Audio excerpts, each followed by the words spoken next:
여호수아 3장 7절에서 13절까지 말씀입니다. 제가 대표로 봉독하겠습니다. 여호와께서 여호수아에게 이르시되 내가 오늘부터 시작하여 너를 온 이스라엘의 목전에서 크게 하여 내가 모세와 함께 있었던 것 같이 너와 함께 있는 것을 그들이 알게 하리라. 너는 언약궤를 맨 제사장들에게 명령하여 이르기를 너희가 요단 물가에 이르거든 요단에 들어서라 하라. 여호수아가 이스라엘 자손에게 이르되 이리 와서 너희의 하나님 여호와의 말씀을 들으라 하고 또 말하되 살아계신 하나님이 너희 가운데 계시사 가나안 족속과 헷 족속과 히위 족속과 브리스 족속과 기르가스 족속과 아모리 족속과 여부스 족속을 너희 앞에서 반드시 쫓아내실 줄을 이것으로써 너희가 알리라. 보라, 온 땅의 주의 언약궤가 너희 앞에서 요단을 건너가나니 이제 이스라엘 지파 중에서 각 지파에 한 사람씩 12명을 택하라.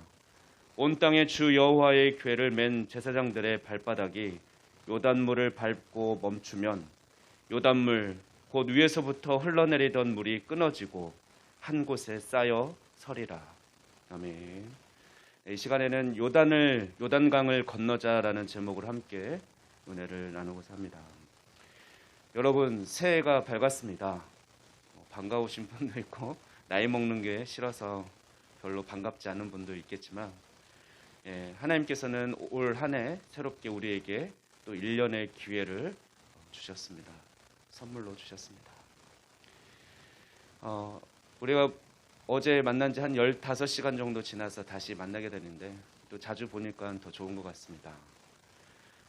이제 새해가 되면서 어제 각 가정을 위해서 축복하면서 기도했는데 이미 새해 소망을 기도 제목에 담으신 분도 있고 아직 내년 일은 내년에 계획하자 하면서 아직은 새해 소망을 또 계획을 세우지 않은 분들도 있을지 모르겠습니다.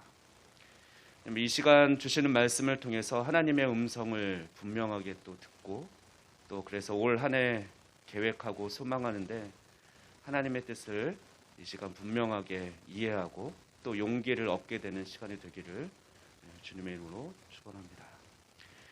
여호수아 3장은 가나안 정복을 앞둔 이스라엘 백성들이 반드시 행해야 했던 바로 요단강 도하에 대해서 기록하고 있는 말씀입니다.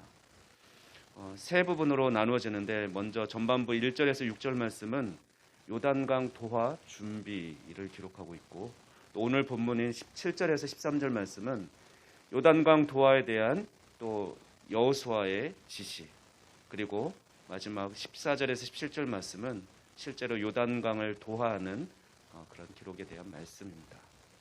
3장 오늘 본문은 7절에서 13절까지만 봉독했지만 3장 전체를 살펴보면서 우리에게 주시는 하나님의 말씀을 함께 상고하고자 합니다. 3장을 쭉 펴서 읽다 보면 가장 먼저 이런 질문을 좀 하게 됩니다. 하나님께서는 왜 이스라엘 백성이 요단강을 건너는데 요단강에 딱 도착했을 때 곧바로 건너게 하지 않으시고 3일이라는 시간을 좀 기다렸다가 지체했다가 건너게 하십니다. 3장 1절에서 2절 말씀 보면 이제 요단강에 도착한 지 사흘 후에 이스라엘 백성에게 명령이 내려집니다. 1절 2절 말씀입니다. 또 여호수아가 아침에 일찍이 일어나서 그와 모든 이스라엘 자손들과 더불어 시딤에서 떠나 요단에 이르러 건너가기 전에 거기서 유숙하니라. 사흘 후에 관리들이 진중으로 두루 다니며 사흘 후에 다시 이제 건너는 것을 지시하게 되는데요. 물론 요단강물이 강둑까지 범람하는 시기였습니다. 15절 말씀이면 그 기록이 나오는데요. 15절 말씀에 그렇기 때문에 아마 막막했겠죠. 이거 어떻게 건너지? 그래서 건너지 않고 기다렸을 것입니다. 그러나 제가 묵상하면서 정리한 것은 바로 여호수아가 이스라엘 백성이 하나님의 음성을 듣는 시간이 필요했기 때문에 그렇습니다. 이스라엘 백성들은 철저하게 하나님의 지시대로 인도하심을 따라 불기둥과 구름기둥을 따라서 그렇게 인도했었습니다. 물론 이제 가나안 땅에 들어서면 이제 그것이 끝났지만, 그래서 이들은 하나님의 음성을 듣는 시간, 또 방법도 없었거니와 지도자 여호수아는 이제 하나님의 음성을 들어야 했습니다. 우리 역시 하나님의 자녀로서 어떤 일을 행하기 전에 항상 먼저 하나님의 뜻을 구하고 또 분별하는 시간, 하나님의 음성을 듣는 시간이 필요합니다. 여러분은 어떤 일을 행할 때 하나님의 뜻을 분별하는 시간, 또 하나님의 음성을 듣는 그 기도 시간을 충분히 갖고 계십니까? 새해를 시작하면서 하나님의 뜻을 구하고 분별하는 기도 시간을 우리 각자가 충분히 가질 수 있기를 권면합니다. 그러면 여호수아가 하나님께 들은 하나님의 명령, 하나님의 뜻은 무엇입니까? 여호수아는 하나님의 구체적인 지시를 듣고 이제 진중 백성들에게 두 가지를 명령하고 있습니다. 3절에서 5절 말씀을 보면 하나님의 음성을 들은 후 관리들에게 지시를 한 거죠. 진중으로 두루 다니면서 하나님의 뜻을 알리고 있습니다. 첫째는 레위 사람 제사장들이 언약궤를 매는 것을 보면 그때 움직이기 시작하고, 또 제사장들과는, 그 언약궤를 맨 제사장들과는 거리를 2000규빗을 유지하라는 명령입니다. 한 규빗은 여기 손끝에서부터 팔꿈치까지 약 45cm입니다. 그럼 2000규빗이면 계산이 빠른 분들은 암산 되십니까? 900m 정도 됩니다. 꽤 생각보다 멀죠. 그냥 한 몇 발짝, 한 몇십 미터 앞서서 가는 게 아니라 900m나 앞서서 가게 했습니다. 이렇게 간격을 두고 걸어가게 한 이유는 무엇일까요? 언약궤는 하나님의 임재를 상징합니다. 그래서 하나님을 경외하고 두려워하고 그런 의미도 포함하겠지만, 그것보다는 앞서 가시는 것을 모든 이스라엘 백성이 보게 하기 위함입니다. 만약에 여러분도 생각해 보십시오. 우리가 뭐 수만 명이 아니라 몇백몇 명 모인 상황에서도 그 앞에서, 바로 앞에서 가면 앞에 사람은 보이죠. 앞에 사람이, 그 언약궤를 맨 사람이 어떻게 건너가고 언제 건넜는지가 보이지만, 뒤에 있는 사람들은 앞에 사람들에 가려서 잘 보이지 않습니다. 하지만 이제 900m 정도, 사실 또 시력이 또 나쁜 사람은 또 안 보였을까요? 좀 멀리서, 물론 지형이 더 언덕이냐 또 내리막이 그냥 평지면은 또 어려웠겠지만 아마 약간은 좀 내리막이었지 않았을까, 강물로 된다면. 그러면은 앞서 900m 떨어졌다면 충분히 뒤에 있는 모든 이스라엘 백성들이 모두 다가 볼 수 있는 거리였습니다. 그렇기 때문에 모든 이스라엘 백성들이 볼 수 있게 하기 위해서 그만큼 거리를 두고 건너게 하셨습니다. 또한 지시한 두 번째 명령은 5절 말씀을 보면 여호수아는 백성들에게 너희는 자신을 성결하게 하라라는 명령을 내립니다. 이제 하나님께서 역사하실 것을 여호수아는 알았습니다. 모세를 통해서 출애굽할 때 요단 그 홍해를 건너는 하나님의 놀라운 역사를 알고 있었고, 이제는 그와 규모는 좀 다르지만 그와 비슷한 하나님의 이적이, 하나님의 역사가 일어날 것을 여호수아는 알고 있었습니다. 하나님의 음성을 들은 것이죠. 그래서 하나님의 역사를 경험하는, 하나님의 임재를 경험하는 그 순간에 자신을, 이스라엘 백성들 모두가 스스로를 성결케 하기를 그렇게 명령했습니다.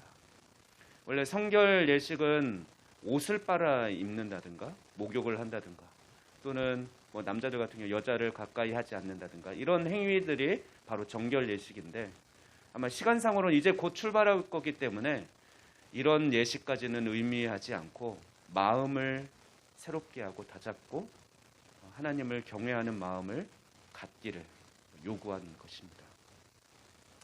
여러분은 하나님의 뜻을 행하기 전에 이렇게 자신을 돌아보고 또 하나님을 경외하고 성결케 하는 시간을 갖고 계십니까? 어제 우리는 2022년도를 마무리하면서 기도의 시간에 이렇게 회개와 또 결단의 시간을 가졌습니다. 또 새로운 한 해를 맞이하면서 이렇게 마음을 새롭게 하고 새 일을 함에 있어서 이런 시간을 가졌는데, 이렇게 하나님을 다시 한번 묵상하고 또 바라보는 시간들, 재정비하는 시간들을 가지시기 바랍니다. 그런데 이스라엘 백성들이 요단을 건너는 것은 사실 쉬운 일이 아니었습니다. 아까도 말씀드렸지만 15절 말씀을 한번 보십시오. 요단강의 상태를 어떻게 묘사하고 있습니까? 요단이 곡식 거두는 시기에는 항상 언덕에 넘치더라 라고 기록하고 있습니다. 찰랑찰랑 넘친다는 거죠. 그 당시는 우기, 이제 비가 많이 내리는 시기였고, 그래서 요단강에 양편 두기 넘칠 정도로 범람하는 그런 상태였기 때문에 그대로 건넌다는 것은 다 물에 빠져 죽는 거죠, 이스라엘 백성들이. 그래서 거의 불가능한 상태였습니다. 요단강을 건너라는 하나님의 뜻, 하나님의 명령은 알게 되었지만 그것은 목숨을 건 위험한 행동이었기 때문에 실행에 옮기기에는 참으로 무모한 짓이었고 바보 같은 짓이었습니다. 야, 죽을 걸 뻔히 아는데 굳이 그거 건너야 돼? 우리 여기서도 요단강 동편에서도 충분히 잘 살 수 있잖아. 오히려 비옥해. 가나안 땅이 얼마나 비옥한지 모르지만 우리는 여기서 살아도 돼. 실제로 그 두 지파 반은 남아 요단 동편에 남죠. 어떤 사람은 이렇게 불평을 했을지도 모릅니다. 왜 하나님께서, 물론 이제 4절 말씀을 보면 이전에는 이 길을 지나지 못했던 낯선 길이었습니다. 그래서 요단강을 처음 건너는 일이었기 때문에 두려움도 있었겠지만 이스라엘의 지리와 환경을 좀 아는 어떤 이들은 이렇게 불평했을지도 모릅니다.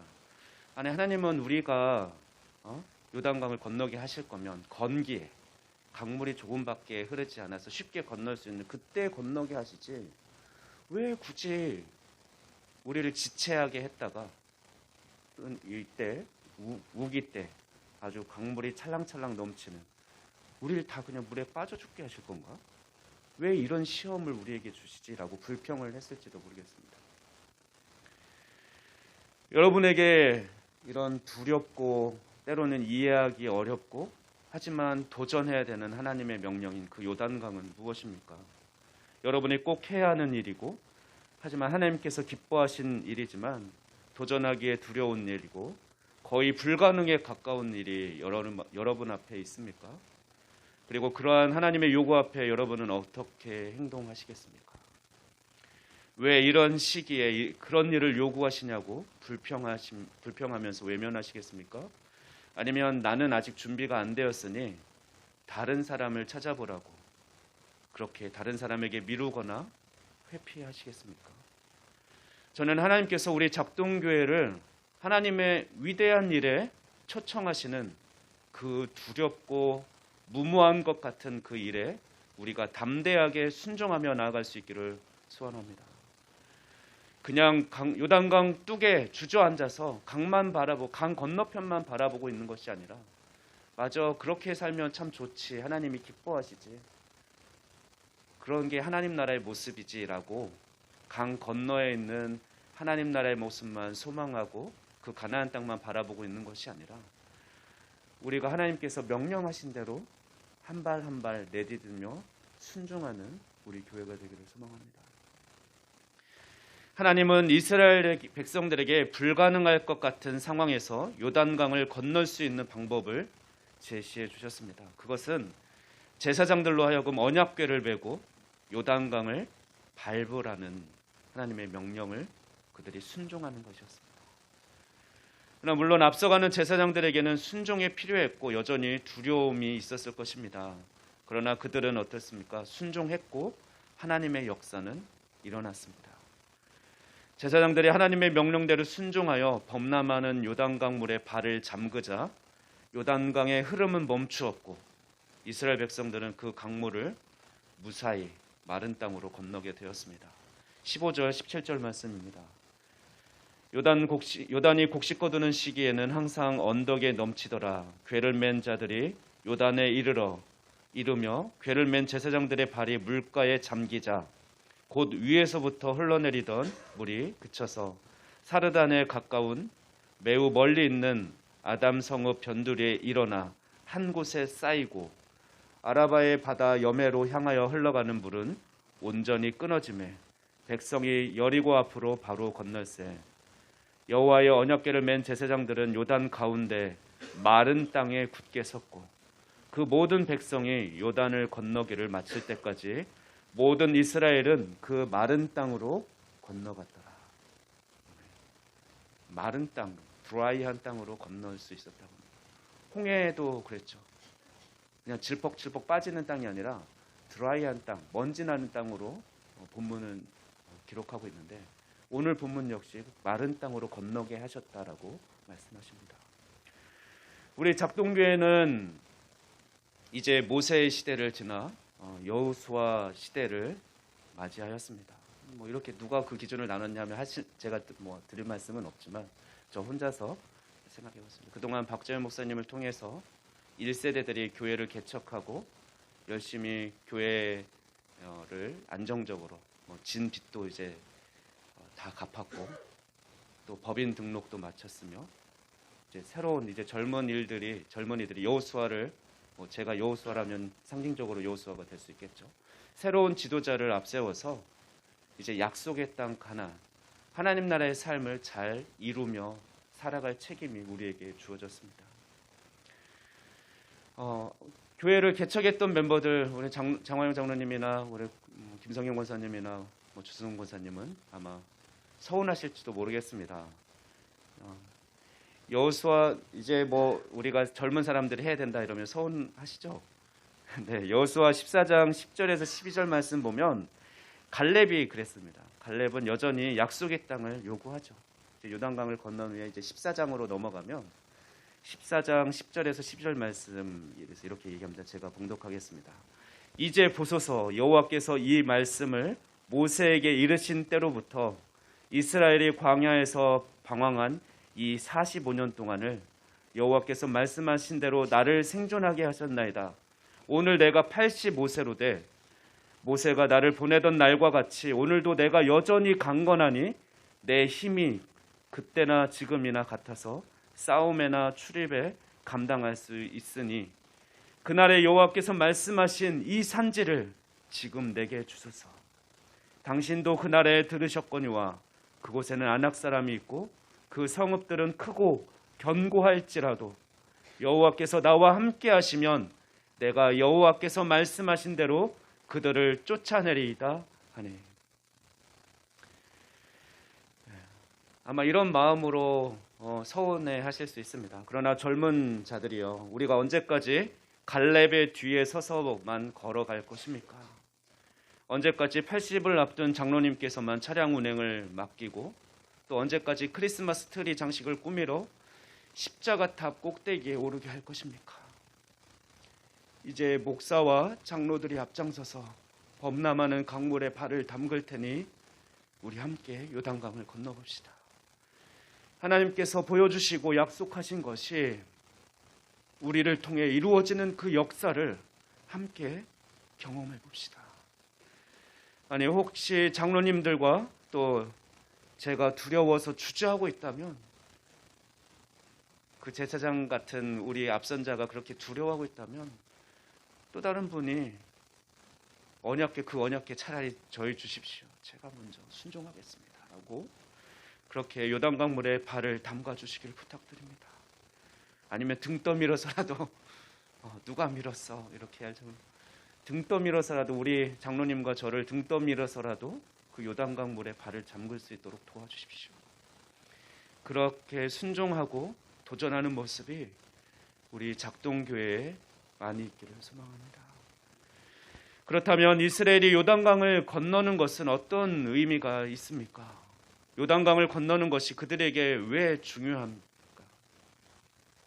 그냥 우리가 편하게 예배만 드리고 신앙생활을 해도 우리는 구원받고 하나님 나라에 들어갈 것 같은데 왜 자꾸 귀찮게 또 무모해 보이는 그런 일들을 도전해야만 합니까? 오늘 본문에는 요단강 도하 사건의 두 가지 의미가 언급되어 있습니다.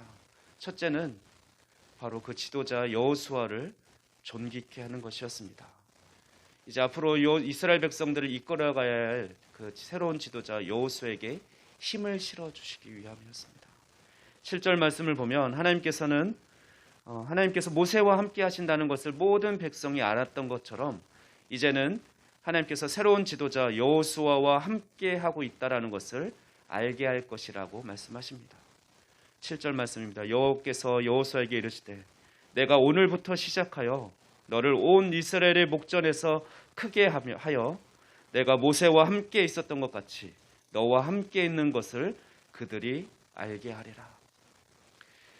하나님께서는 모세를 이스라엘의 지도자로 세우셨을 때 홍해를 건너는 그 홍해 도하 사건을 통해서 하나님께서 모세와 함께하고 계심을 모든 이스라엘 백성들에게 보여주셨습니다. 또한 동시에 하나님께서 이스라엘 백성들의 구원자가 되심을 보여주셨습니다. 이처럼 이제 하나님께서는 요단강 도하 사건을 통해서 하나님께서 여호수아와 함께하고 계심을 모든 이스라엘 백성들에게 보여줄 것이고 또한 동시에 이스라엘 백성들을 가나안 땅으로 인도하시는 분이 바로 하나님이심을 보여주실 것입니다. 그래서 이제 그것을 증명하기 위해 범람하는 요단강을 건너게 하신 것입니다.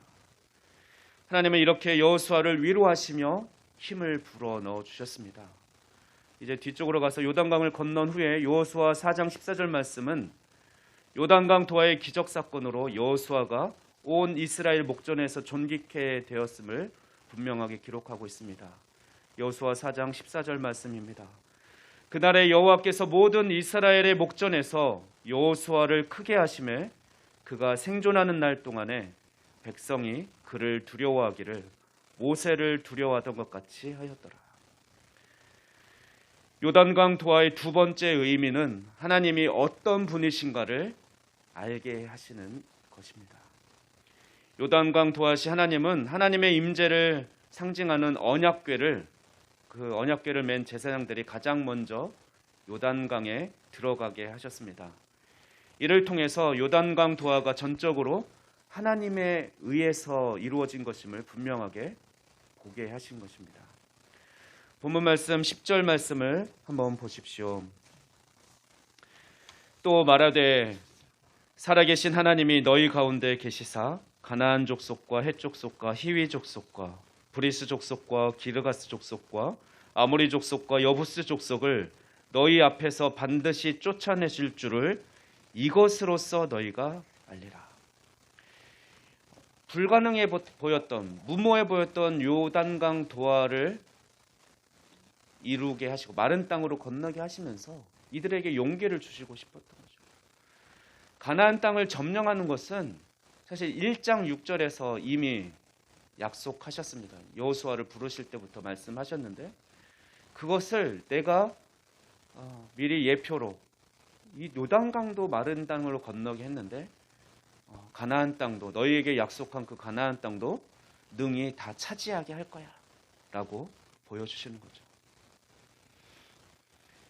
여호수아 1장 6절 말씀은 강하고 담대하라. 너는 내가 그들의 조상에게 맹세하여 그들에게 주리라 한 땅을 이 백성에게 차지하게 하리라 라고 말씀하셨습니다. 이 요단강 도하 사건을 통해 하나님께서 친히 이 약속을 이루실 분이라는 것을 확신케 해주셨습니다. 또한 이스라엘 백성들뿐만 아닙니다. 하나님을 하나님으로 인정하는 것이 이스라엘 백성뿐만 아니라 그것을 목격한 그 땅에 가나안 땅의 모든 백성들에게도 하나님께서 참 하나님 되심을 알게 하시기 위함입니다. 13절 말씀은 온 땅의 주 여호와라는 표현, 오늘 본문을 읽다 보면 그런 표현들이 두 번 정도 나오죠. 그리고 4장 23절에서 24절 말씀을 보면 하나님께서 이스라엘을 강하게 하신 것을 모든 백성이 알고 하나님을 경외하게 하기 위함임을 알 수 있습니다. 제가 4장 23, 24절 말씀을 봉독합니다. 너희 하나님 여호와께서 요단물을 너희 앞에서 마르게 하사 너희를 건너게 하신 것이 너희 하나님 여호와께서 우리 앞에 홍해를 말리시고 우리를 건너게 하심과 같았나니 이는 땅의 모든 백성에게 여호와의 손이 강하신 것을 알게 하며 너희가 너희의 하나님 여호와를 항상 경외하게 하려 하심이라 하라.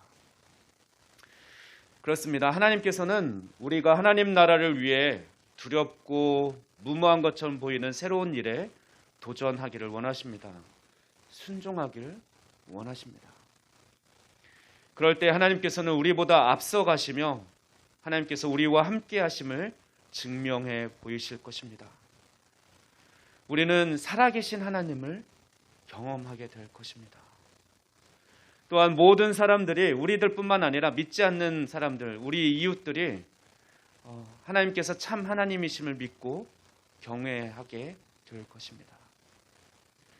그렇다면 우리가 건너야 할 요단강은 무엇입니까? 여러분이 건너야 될 요단강은 무엇입니까?